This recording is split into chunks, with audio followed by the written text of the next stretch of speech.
Welcome to the Man Down Podcast. My name is Ted Knutson. Today we're going to talk about reader questions. These include diet, supplements, and scams that we've seen in the fitness space. We're also going to talk about thoughts on being in love with someone you can't be with, which is a huge meaty topic. We've got some discussion on paying for things and also organizing things and how sort of the weight of these play out in different relationships and different conversations you want to have around it. And finally, we wrap up with a big, meaty topic around prenups and stay-at-home moms and basically what you should have conversations about upfront in your relationship so that you can then progress through these things to go forth and be fruitful as the Bible has commanded. Right. So for today, Patrick and our team have collated interesting comments or questions, partly from you, our audience, where you guys are welcome to ask us questions anytime you want to in the comments on the various platforms, and we will potentially answer them if they're interesting to us, because we're little choosy bitches. And then the other thing that we often do is we go into the Reddit minds and find something particularly meaty to have opinions about and potentially provide you useful advice on. So that's what we're going to do today. Patrick, why don't you kick us off with one of our user comments?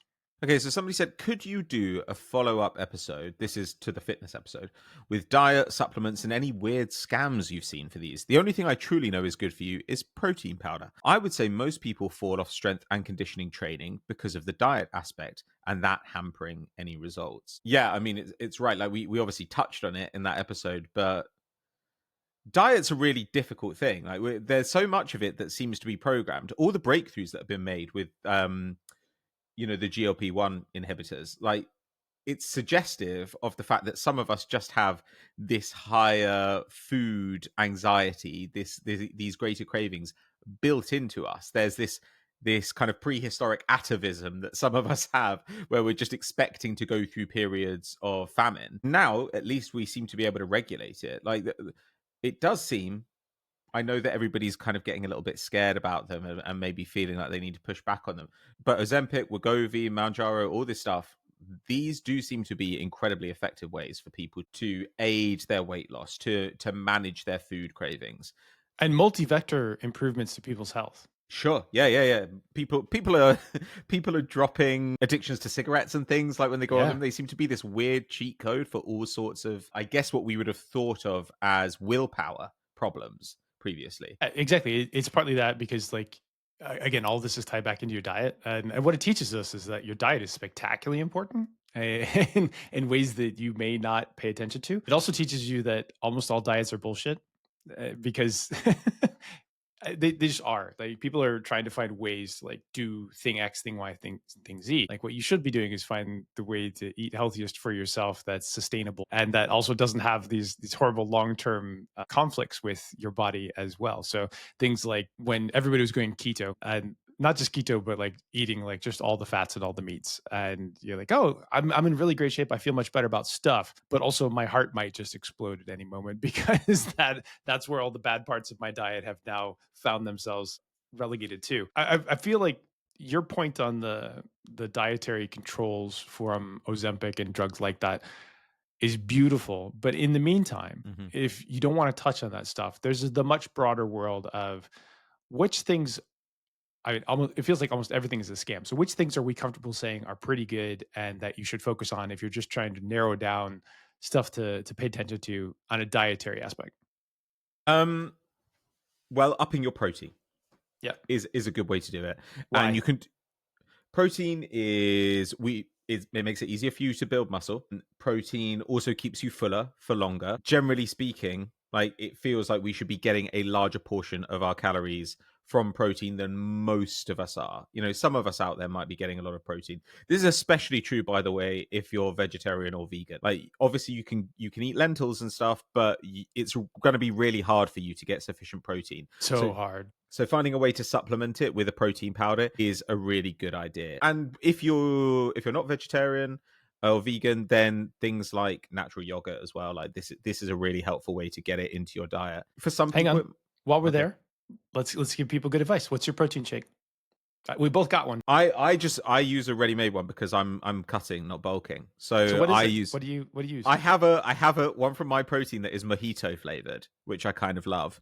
and I have this cola flavored one at the moment, which is beef protein, so it's a little bit slower release. Like, what I think one of the best innovations in protein powders over the last 5-10 years have been the clear ones. I really hate the chalky, milky type. I just can't stand it. And these ones, like, it is just like drinking, Lucozade Sport or something. Like, Mhm. it's super easy to get down you, and I find they digest a little bit better, maybe. So I like the mojito one, but I know that you're out here with like peanut butter and bananas and stuff, like fucking like Patrick Schwarzenegger in The White Lotus. Are you not like dumping a bunch of shit in your blender? I do dump a bunch of shit in my blender, but it's not a Okay. bunch. It's like relatively limited. So you have lots of options. One of the things to be aware of in all of your protein shakes is you want to minimize the calories in your protein shake, unless you're actually trying to make up for calories. Now, for me, because when I'm in workout phases, and most of the time that's true, although some weeks I'm just like not. When I get out of my routine, especially on travel weeks, it's tough to get back into the routine because Sure, of my course. my sleep often gets mixed up, whatever. But so I will eat a salad and a good amount of protein pretty much every day for my lunch because I don't have to think about it. It allows me to meal prep ahead of time. I like salad. I toss hummus in, I toss carrots in, and then usually tuna or meal prep chicken breast that I've done. So that's like my lunch. But that doesn't sustain me until like a 6:30 dinner. Right? There's not Hmm. enough in that, no matter how much I eat, because it's all just vegetables and some amount of protein. So for my 4 o'clock is how I refer to it. Like I used to like maybe have a bunch of nuts and an apple, which is basically the same as my breakfast. These days, I've swapped out with the protein shake because it's more protein on a per content basis, and so I will toss in half a frozen banana. Hmm. I take a bunch of bananas, freeze them, chop them in half, or chop them in half first, freeze them, put them in the freezer, and then I pop one out, toss it into the blender. I use soy milk for with no sugars added for the base. Big fat tablespoon of plus of crunchy peanut butter. Hmm. Sometimes I add in chia seeds for the extra. I'm not even sure it does much, but it's there. And Changes the texture a bit. yeah, but sometimes sometimes they're like left over in the blender after you've washed it, and like there's a little bit of moisture, and like 2 days later, like you got little plants growing, and you're like, Mm, interesting.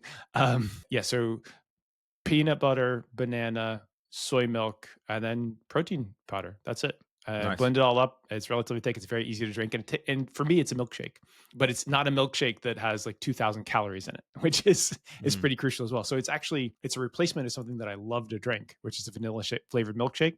I've got vanilla flavored protein powder, and it works basically perfectly at probably 3 or 4 times a week. Hmm. That's nice. I think as well, when you have something that's textured in there, the texture that you sometimes get from a protein shake, which is not that great, is masked a little bit. But to some degree with this stuff, you have to figure out what your weaknesses are. Yeah, So if you don't really worry about breakfast, if you're perfectly fine to get up and go about your day, then you can figure out, okay, well, do I get hungry like mid-afternoon? And in that case, have something on hand that you're going to eat then to make the decision easier. I have Um, so many nuts in my house because yeah, they're and nuts. salty and they're proteiny, and almonds are so good for you.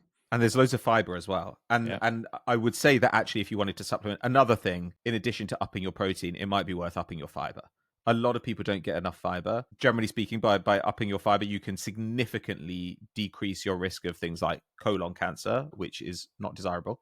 And again, like, helps you feel full. So for some people, I've used psyllium husk. Like, psyllium husk, I think, is pretty good. But you can also get protein from, you can get fiber from a variety of sources, I eat including endless things like nuts and vegetables. seeds. Yeah. Yeah, and endless vegetables and nuts is like the baseline. So if you really wanted to strip back down all the bullshit advice out there, and the first place I would say is yes, try and improve the amount of protein in your diet. Two, be as natural as possible. Like cook as much of your stuff from scratch as possible because it means you're not getting all the additives that get added in to preserve stuff. It does take energy and focus, but again, this is your life. And we just talked about how many things we're learning from about people's diets via this drug factor. If you just say, like, I don't necessarily need the drug, let me fix my diet and fix my fuel that my whole body runs on, and reduce it down to the good stuff as much as possible. You're eating, whole grains, you're eating salads, you can roast vegetables, you can grill vegetables and have them be so delicious, but make as much of your food as you can without driving yourself crazy or running out of time all the time, because it reduces all of the outside bullshit, especially in America, where so much stuff is pumped through into the food that is not healthy for you. And the other thing is, make your peace with being good most of the time. Don't see it as cheating on your diet if you go out for dinner with friends. Like a life in That's which wonderful. a Do life that. in which you're not capable of going out for dinner with your friends is not a life worth living. So maybe you don't have to have like a cheat day or a cheat meal. That's probably a bad idea to think of it that way. But if you've got something coming up where you want to go out and enjoy it, go out and enjoy it. And you don't need to feel guilty about it. And you don't need the next day to punish yourself with extra cardio or restricting your diet more. You just need to get exactly like get straight back on your program. And if somebody tells you in this, here's a diet that really works, but you can't have this and you can't have that and you can't have that and you can't have that, that diet's never going to work for you if you like those things that are being restricted.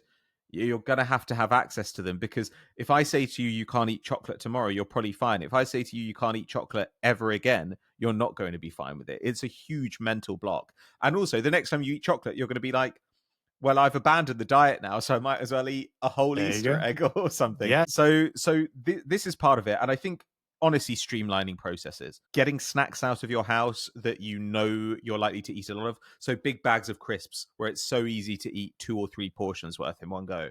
Or Take those out, put them on a plate, put the bag away where you cannot see it, and that's it. Like, you can still have crisps. You just need to know about portion control for the bad shit. But when you reduce it to I mostly eat good stuff all the time, then your indiscretions become much easier to tolerate. Yeah, agreed. And you're like, see that as an investment in your sanity, and the rest of the food as an investment in your fitness. But I think also, if you're starting out, the things that I always found helpful when I was starting out trying to lose weight, and part of my problem now is that I need to like sit down and do some meal prep. It's that you probably do need to eat similar meals regularly. Like, this is Tim Ferriss's whole thing, right? Which is that people who get in really good shape, they eat the same meals over and over again. Now, that doesn't mean that you have to have like the same meal 5 nights a week, but it might mean that every day for breakfast you have honey and nuts and Greek yogurt. That's your breakfast every day without fail. And you know that you can get through until 1 or 2 o'clock for lunch on that. 1 or that 2 o'clock is so late. Oh my God, I would die. I found that when I was eating that, because I'm not a breakfast person, that would keep me going longer. What time were you getting up? 7. But I just don't like breakfast. But that kind of stuff might work for you, and intermittent fasting might work for you. Remember, though, that intermittent fasting isn't magic. Like, the idea is that it reduces the number of calories you eat because you don't eat certain meals. It doesn't mean that you then cram the same number of calories into 6 hours or something instead of 12 hours. It just tries to overcome your shitty willpower for the most part. Like, Yeah, now, real exactly. fasting has like big impacts, but like intermittent fasting is just like, you've got shitty willpower. We're trying to reduce the time that you make bad decisions. Yeah, exactly. And it might honestly work for you. For some people, like, these cheat codes do just work for them, right? Yeah. Like, it gets them going. And if you like to have fizzy drinks like sodas, then finding a swap that gives you 90% of that thing is gonna go a long way for you. Spindrift in the United States, magical stuff. And you can buy Sure. it in like 12 packs. You can buy all the different varieties from different places. And it's just sparkling water and a bit of juice, like 7 to 10 calories as opposed to 100 next calories in every single cola. And you're exactly right. I did that. And once I found it, I was like, oh my God, this is so much better. Because like a lot of times the sparkling waters feel like it's the memory of a flavor. Like, Yeah. they don't even Yeah. have and I'm fine with that now. It's but like initially, homeopathic this is flavor, where they're like, the water remembers. It's like, we've thought of what a peach might taste like if you had a peach 50 While years bottling ago. this, we thought about Yes. peaches. So now the Spindrift actually has the juice in it, and they do a pretty good job of like Great. putting concentrated stuff, and they minimize the calories. So that's exactly the type of things you're talking about. In Europe, it made me so angry when I would come back and I was like, oh, I get a 4-pack of sparkling waters when I need like 24 in order. I have to buy 6 4-packs just to like get through to the next week. It's ridiculous, but that's a packaging problem. I think with a load of this stuff, with supplements, I think that what you've got to do, if you don't have the mindset that there's a magic bullet, then you're going to be much less likely to dupe.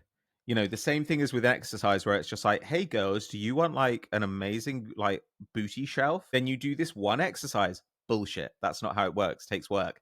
And similarly, if you think that you're going to start taking branch chain amino acids, or you're going to start just taking creatine when you're not working out that hard, or you're going to start taking, I don't know, glucosamine or whatever, like some supplement, and it's just going to magically fix a problem that you have, it's just simply not the case. Like protein powder is an incredibly useful tool. Things like Huel are an incredibly useful tool. If you like them or you can tolerate them, I've used them. I find them pretty tolerable. And now you can get versions that have way more protein in them. And when I don't have time for lunch, then it means that I don't come. So sometimes we'll have a shoot and I don't have time to have lunch before it. But then Mhm. I come out of that shoot and it's like 3 or 4 o'clock and I think I am dying, Die. and you want to go and like snack on something, and that's when you make really bad decisions. So if you have something like Huel, it takes 2 seconds to put together. Is it really exciting? No. Does it matter? No. Not every meal needs to be an exercise in pleasure. So I find that that works for me. Those kind of things might work for you, and there's a much broader range of these things available now. Like Huel do little pasta dishes and stuff that are also like 400 calories a pop.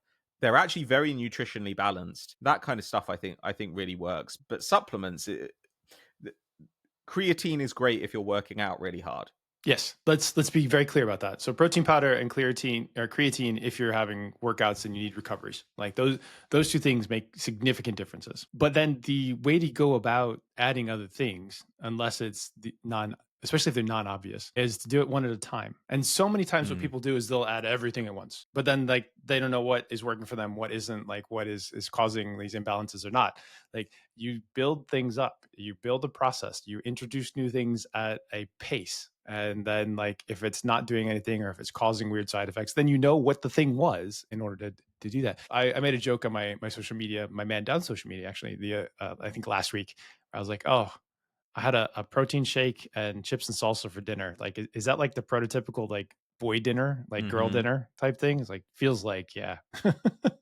Didn't feel like making anything. I had some fresh salsa, which is just a tomato salad with. It mm. was good, actually. It's pretty delicious.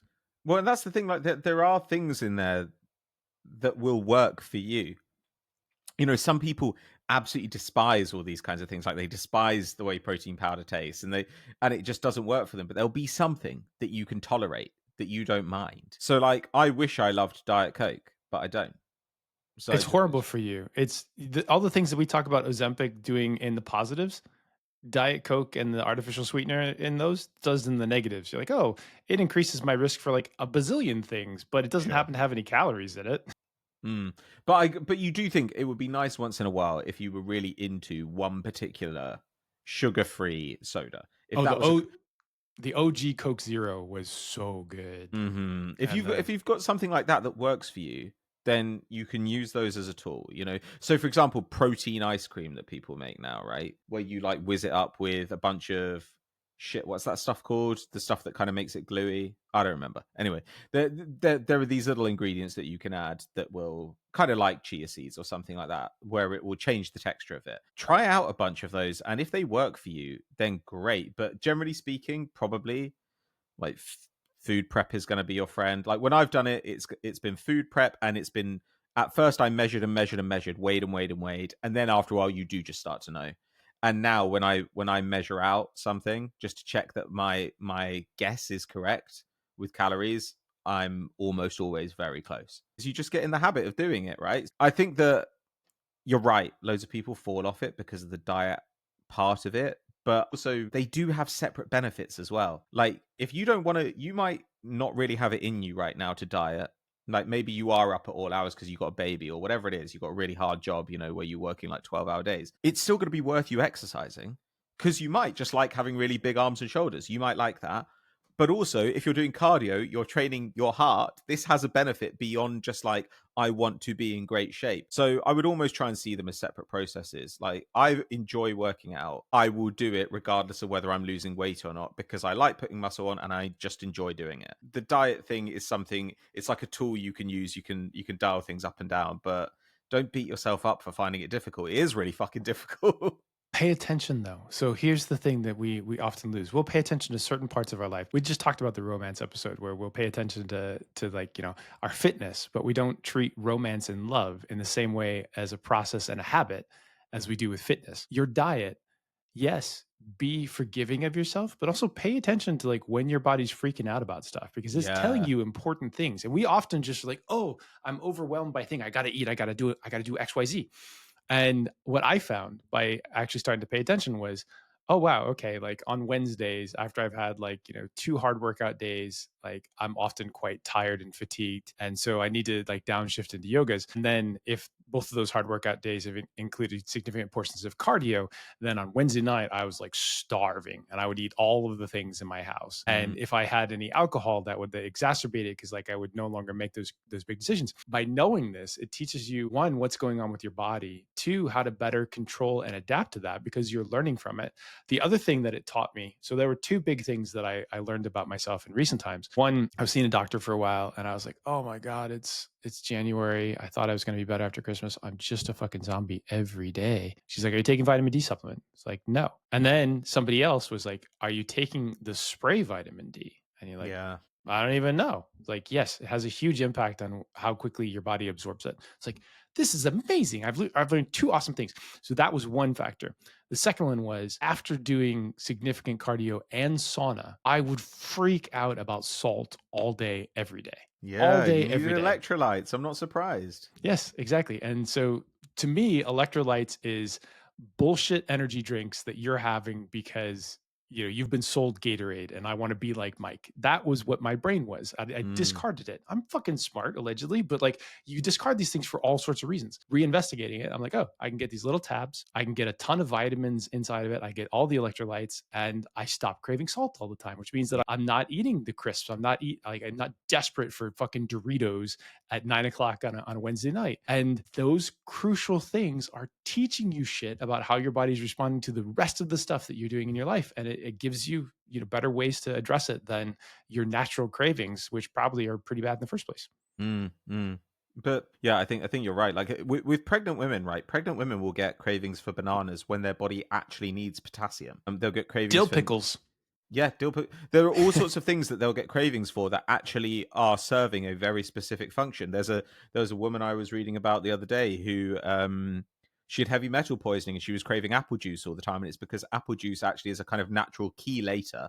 So it was like stripping shit out of, or basically getting poison out of her cells. So there is part of this that goes on. Like I definitely have the thing when I used to go and stay with my wife's family, then for some reason they would not be great about having salads. And I was like, I need to have like a big bowl of salad. Oh And yes.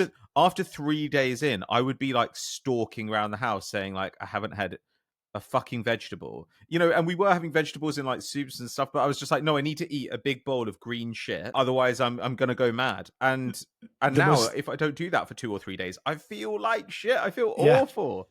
The most notable time that I had in this was every time either before or after Sloan, I would go visit my friends in New York for 4 days. And it would basically be this 4 day bender of the best food and alcohol. I got to the third day one time after I'd started to better care of my diet. And I got to breakfast and I saw broccolini on the menu at a diner. So it's like 8 a.m. And I was like, can I order the broccolini right now? She's like, yeah, I guess so. I was like, please send me the broccoli. Falling to your knees in the diner begging for broccolini. It was really good, actually. And it definitely hit every single thing that I needed it to hit. But yes, all of these things are teaching you stuff. Your cravings are telling you things. Now, whether you can Mm, decode them or not, lots of people on the internet have already decoded it and it might tell you stuff. And your body is a work in progress and it's its own little funky ass science experiment. That's a lot of joy when you can make it operate in better ways. And mm, sometimes it's a lot of pain because you can't figure out it and the fucking doctors can't figure it out either. So learning to operate your body better is going to teach you a lot and help you make you more resilient in your long-term health because when the doctor tells you something that doesn't sit right with you, you be like, actually, I know these things because this is how I operate. mhm, mhm. I'd say that with just the last thing on these kind of supplements and stuff, a lot of them are made to make a difference for people who are trying to get an edge at the highest level. The same way that a lot of the fitness content you consume will be by super fit people and kind of aimed at super fit people. You need to do it in this order. You need to do that after that. You need to incorporate an overhead tricep movement as well as like an extension movement, like all this kind of stuff. That some of that might be true. Like the tricep part of it kind of is true, but a lot of the time you can make progress without needing like this really specific stuff. Like you don't need BCAAs, you just don't. So yeah, try and find like just a plan you can consistently stick to. Actually, do make a plan, because that's the other thing a lot of people don't do. They don't make a plan, and Basics to find complicated. That's the most sure, clear. Like, yeah. do basics, then add complexity. Every single thing that you do in your life, do basics, then add complexity. Mhm. And over time, like the more you add, the you can get 5% here and 10% there, and you'll find that you can get some results. But just don't beat yourself up about it. Diet's really hard. Your body might be fighting you harder than it fights other people. That's the other thing about it. You know, for years we had this idea. And I talk to my parents and they still think this way a little bit. They think that people who just eat snack a lot, like those people don't have willpower and are somehow like inferior than they are because they actually do have the quote unquote willpower. Well, maybe that's true, but maybe they're just lucky that they don't have quite as high a hunger drive as those people. Maybe they feel greater, satiation when they eat X or Y. So don't beat Learning to yourself be, up, learn yeah, about it. learning to be a little bit hungry is quite useful for you, Hmm. and that like can be a struggle for a lot of people. They're like, oh, I've got hunger pangs, like I've got to go address this right now. But there are people out there who get so hungry that when they're dieting that it will wake them up in the middle of the night, Yeah, that's and crazy. you're like, whoa, that's nuts. Like my body usually downshifts into stasis and fasting, and so I'm usually okay with it. But some people, their bodies just do not, and they're ravenous. Hmm. Hmm. All right, we've got another one, right? What are we doing? Okay, this is a short one, but a big one. Hi, guys. I would love to hear your thoughts on how to deal with being in love with someone you can't be with. So short, but wide is how I'd put that. This is personally painful for me. You want to start? It's hard to give specific advice without knowing specific details. How to deal with it. If you genuinely can't be with them, you know that you cannot be with them, you are going to have to find a way to kill the hope. Is the thing. I think a lot of people in this situation, they think they want to get over it, but actually there's the little part of them that's still holding on to it. And also sometimes the person in question who maybe you can't be with, they might like the attention. They might make it worse as well. That can go on too. The first thing to do is to really, really say to yourself, this cannot happen, this will never happen, or maybe this shouldn't happen. Um and I need to start thinking about moving on, because until you come to that realization, there's going to be resistance to letting go of it. You're just always going to think, maybe there's a chance, maybe there's a chance, maybe there's a chance. And living in that half space is a recipe for an unfulfilling life. I would say that one of the things you hear repeated on this show is you want to find people that opt into you enthusiastically. Yes. And you want to find those people as early as you can, and you want to maintain beautiful relationships with those people. When someone is not doing that, it is stealing your energy and your time and your attention from those people that will. And Mm. you will find people out there. I know, I know that it is very painful to not be able to be with somebody that you're in love with.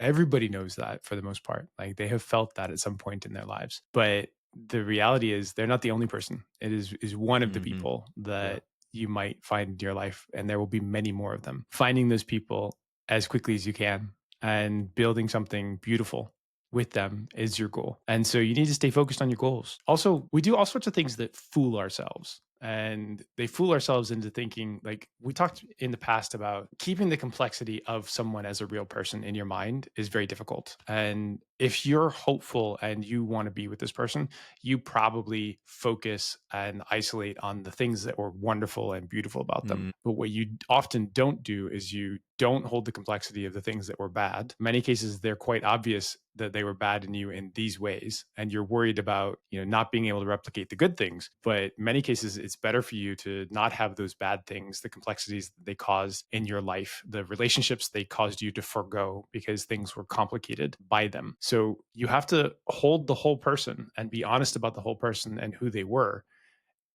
Look at the warts and the flaws, and even if you don't see them, like just know that they were there, and then Mm. move on to the next thing. Like you have to eventually keep moving. Some people will stop pursuing relationships. But if you find yourself deeply in love, like you want to have that feeling again, and you have to know that you can't have it with this person right now. It Hmm. might come back in the future, but it's nothing to do with you. That's not your fucking choice. Hmm. You don't get to choose that.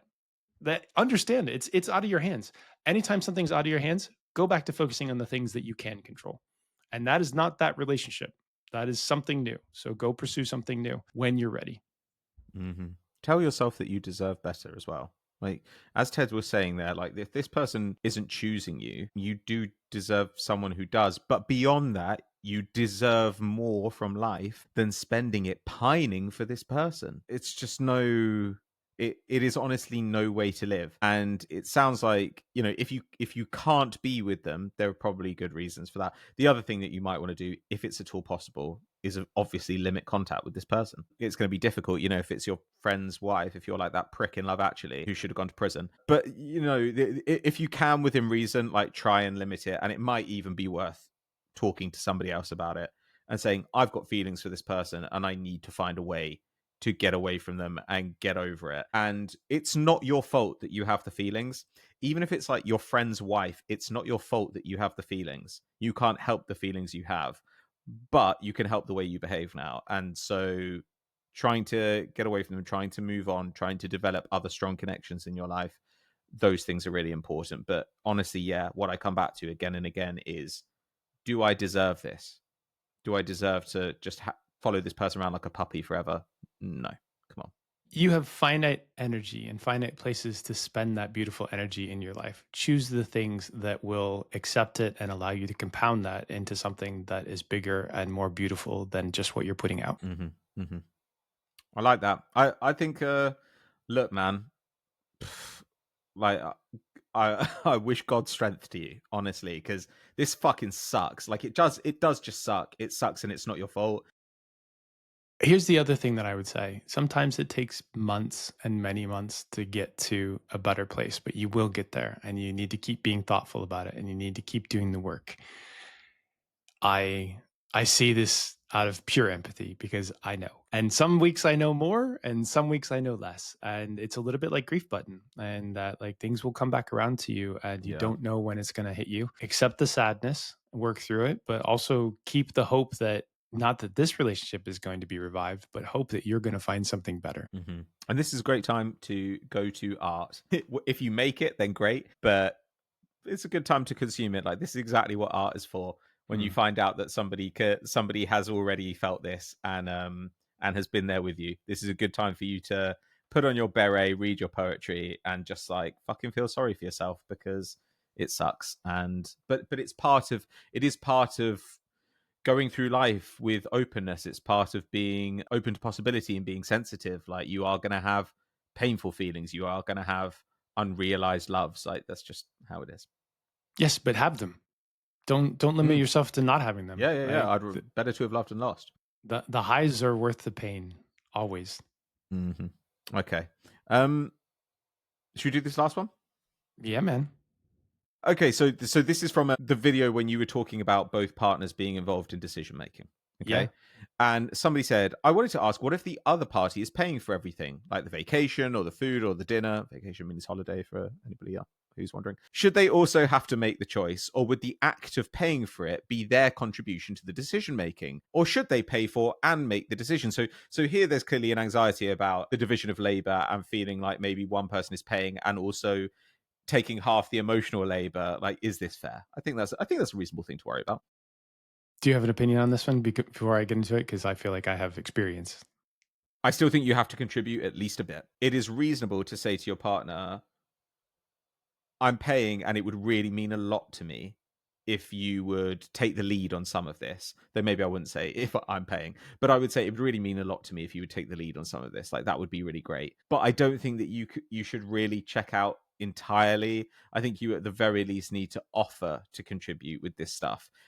But it's down for negotiation. It's up for negotiation, rather, with every individual couple. Like, you guys will work out what makes both of you feel like you're happy with the deal. And if both of you are happy with you paying and then making the decision, then great. But if you're paying and they're like, well, that means you leave me with the decision, then you could say, well, maybe maybe I want to pay a little bit less, or maybe we can split it, or maybe when I pay, you make the decision. When you pay, I'll make the decision. Like there'll be some way to make it feel more equitable. I feel like we covered part of this on our romance episode Hmm.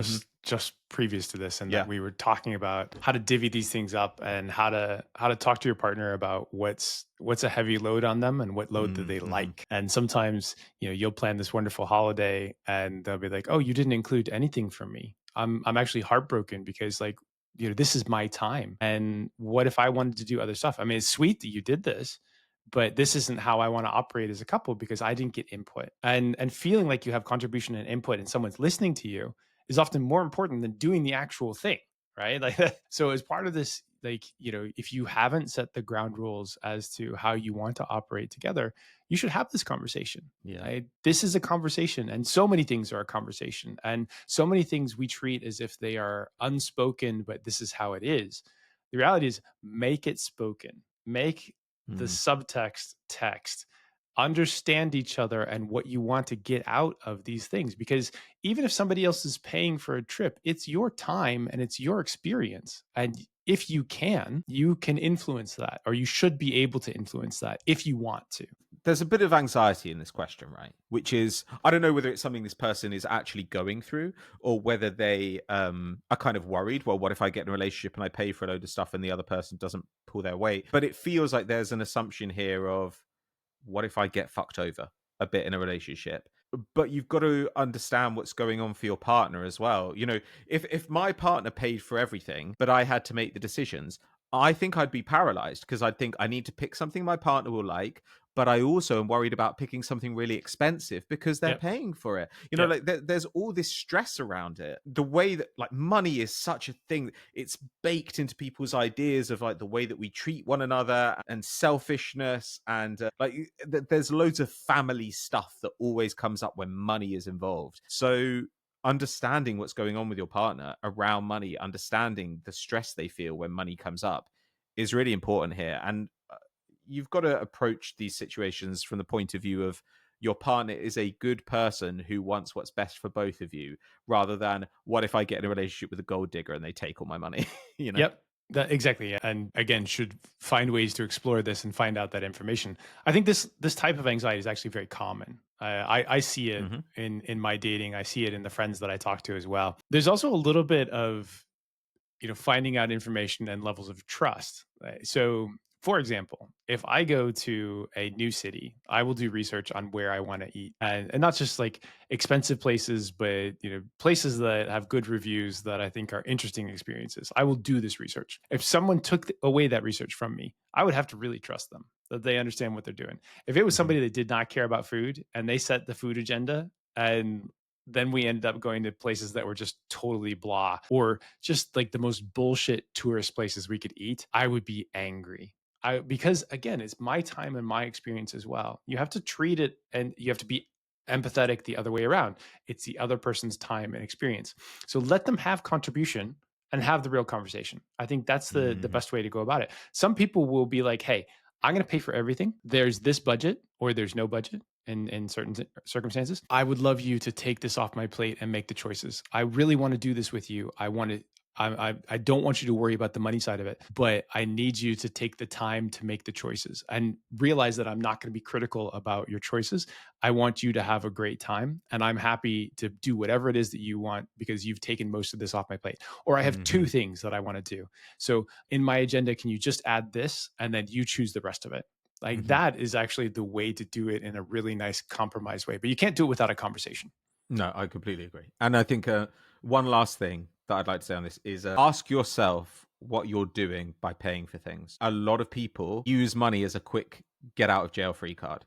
I'll pay for it, and then I don't have to think about anything, and I don't have to contribute anything, and I don't have to be emotionally available because I've paid, and then nobody can say I'm not generous because I've paid. To some degree, that probably is true. You can get away with stuff a little bit more if you've paid, but actually being present in your relationship, or being present in this negotiation with another person, is much more important than just offering to pay. So if somebody says, I want to go out for dinner, and you're like, I'll pay, but I just don't want to talk about it, you're not being a generous partner. You might convince yourself you are, but you're not. Like, just as Ted's saying, I think you just have to make that conversation text, actually understand what's going on for each of you, and then at least next time it comes up as well, you'll know each other a little bit better. And if it is something that stresses you out and your partner doesn't mind doing it, then maybe you get what you want anyway, and they pick all the time. There you go. This next one is huge. And I love that you've chosen it, but oh my God.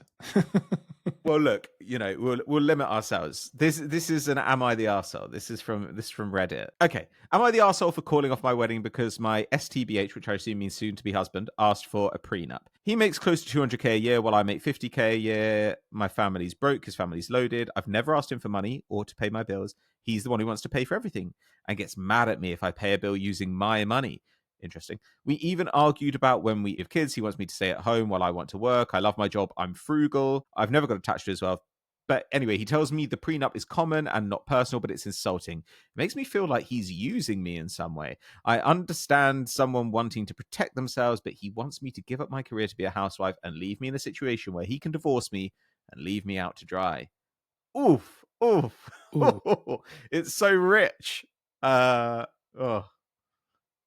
There's two primary things going on here. Mm-hmm. One, the person who wrote this, the original poster, seems to continue to have deep insecurity about money in different ways, and finds the text, which isn't subtext, about their monetary gap to be quite significant and a big deal, and that's coming through in the text here. The second bit is, yes, there are agreements that need to be made and hard conversations about money that have to be had way up front, way up front, especially when the income gap looks like this. And especially when someone wants you to give up your career to be a housewife and raise the children. That part is enormous. And that is like a really important question that you should be having a conversation super early on, because if you want that, how am I, one, like having a future career, maintaining my income? What does it look like when if something does go wrong? These questions, what does it look like if something does go wrong, is always the right question to ask. Never a wrong question, because so many people are like, oh, it's not romantic. Oh, you're taking away from us, taking away from love, taking away from this. No, shit goes wrong all the time. And you're being practical and thoughtful about both your life and the other person's life. Mm-hmm. And that's what a prenup is too. Thing is, the prenup might be generous. You Yeah. know, like the thing. I guess one of the problems here, of course, is that this person doesn't earn that much money. I think they're American, so we're talking dollars, and they might not have a lawyer on hand who can have a look at it, because you can say to them, look, if you want me to give up my career, you want me to stay at home with the kids, and then if we get a divorce, I need this prenup to be super, super generous. And the partner's making quite a bit of money, but they're not like crazy rich. Like, the family's loaded, but that doesn't necessarily translate to this person having loads of money. So you might be able to get a more generous prenup, and that will make you feel safer. However, there are signs here of much more thoroughgoing problems. Like, you argued about the fact that when we have kids, he wants me to stay at home while I want to work. No, I'm sorry, but this is a central idea about who you are, and it's a central idea of female identity. Like, how you raise kids as well. Super crucial. Yeah, he doesn't get a fucking say on what you want to do. You guys have to compromise to find a balance if you have children, but one party doesn't just get to tell the other that this is what they're going to do. This is bullshit. Crystal of resentment that will grow into a cavern.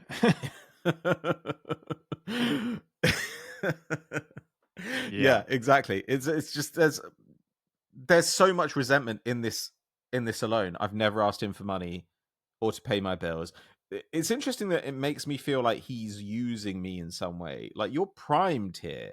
You don't trust him. That's what that means to me. I'd say you don't trust this person. And if but you it might trust mean them, that she you should be doesn't marrying trust them. anyone as well. If Sure, but she might not trust anybody about money ever. And because it's about money, this could be like hackles on the back of the neck up, like she's defensive about every single thing. I'm not saying that she is.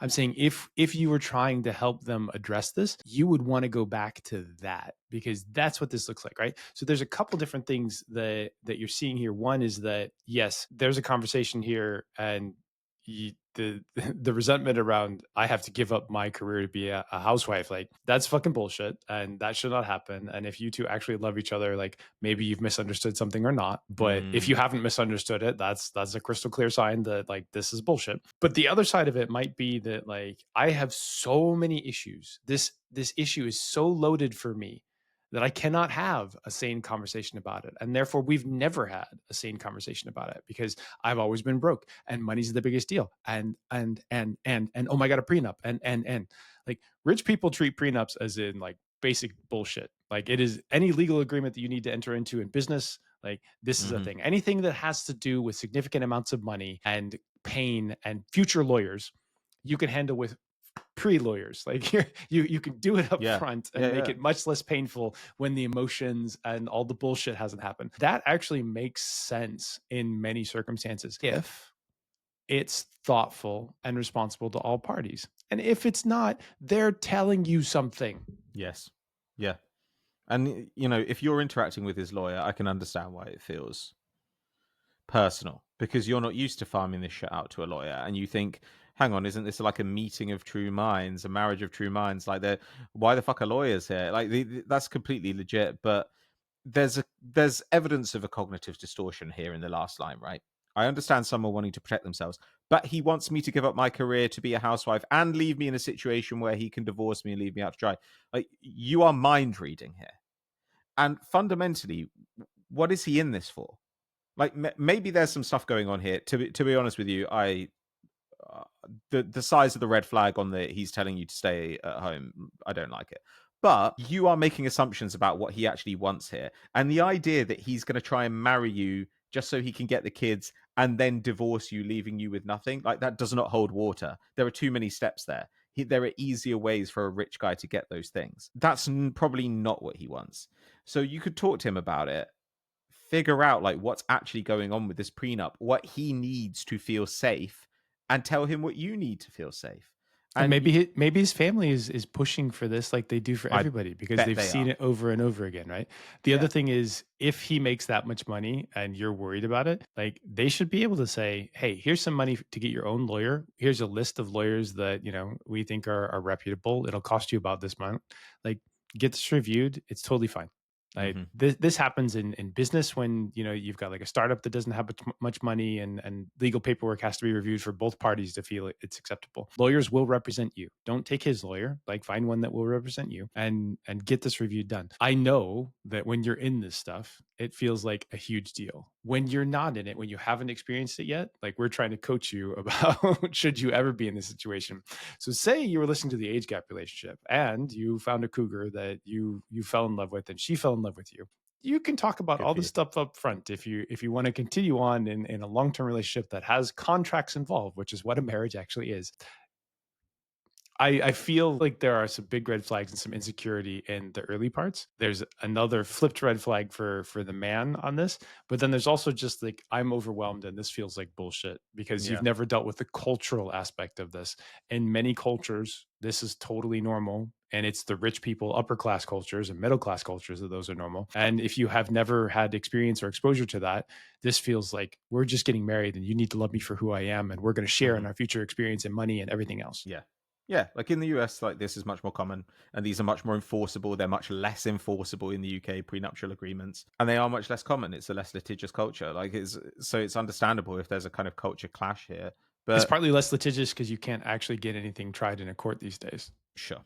Um, So I don't know, like the only except when it gets to libel. Like libel's the one thing that you can do here, which is why I need to probably stop shit talking journalists over on the other channel. The other thing here is you can see the prenup too as actually a guarantee. Like there's downside, you can see the downside, but there's also upside. Like your partner might lose his job at some point. It's completely plausible that he works in an industry that's actually quite volatile and that he would lose his job at some point. But he's still, if you have this prenup, has to undertake to fulfill certain obligations to you. So it does give you a little bit of security as well.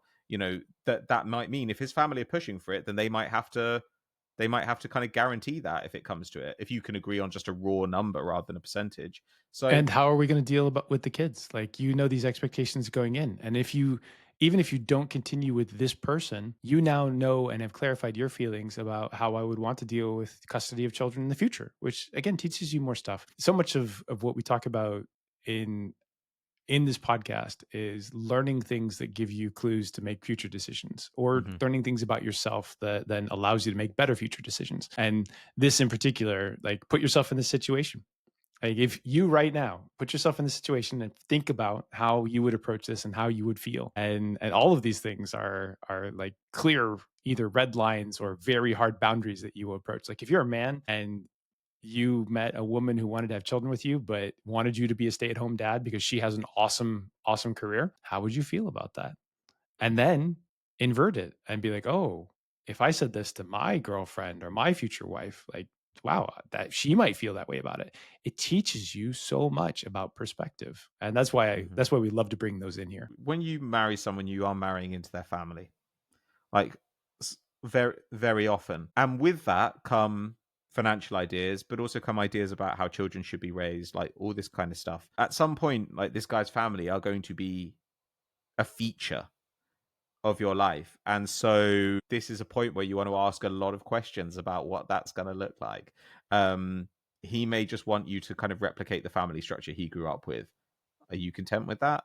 Just use it as an opportunity to know yourself and know your partner better. Yeah, but it's funny to me. It's funny to me. Like prenups are. If we were over on the transfer flow, then we would talk about clubs hiring a new manager. You want a break clause in that contract, right? You don't just go into it with no agreement for how you're both going to get out of it because shit happens. So see it as like okay, shit might happen here. It's okay to be romantic, but it's also okay to be realistic. And don't marry this guy. To be honest with you, I don't think you trust him. I don't think that you feel safe with him. Or have some really hard conversations, like see how you feel about each other over time, and then revisit it and be like, yeah, okay, we've gotten through all this stuff. We've learned to have hard conversations. I still really love you. And now all this makes sense to me because we've had time to process it. Hmm. Nice. Well, I feel like we've solved the world's problems yet again, Ted. We're successful like that. We're the world's greatest emotional detectives. Okay. Well, like we say, people need to send us their questions, man. Like at the moment, I love it when we get these because these ones this week I think were super interesting. Meaty. There was loads to go on. And if you're dealing with some issue in your life at the moment, we're not going to talk about you by name, at least, especially if you say, like, I need to be anonymous here, conceal yourself, conceal your details, and we'll be able to talk about it because we do want to be a useful resource for people. And even if you think that we're talking horseshit at the end of it, getting an alternative perspective is still pretty worth it. Mhm. And even when we've done some tough love, like the people, like on the dating profiles, the people that had those profiles reviewed, like, oh, I felt like I was really well seen, and I've Mm. already made these adjustments, and I'm seeing them pay dividends. So it's great. All right, well, thank you everybody for listening. Please follow us on our socials on Instagram, TikTok, X, Blue Sky, wherever you happen to be comfortable. But particularly the video ones, super helpful to us. Also subscribe on YouTube, and as you said, leave comments if you liked the show. If you have future topics you'd like to see us cover, we are getting through them, and it's really exciting to get the feedback because Patrick and I love to be loved. That's the most important thing that we get out of this show. That's right. Thank you All very right, much for listening. say goodbye. Bye.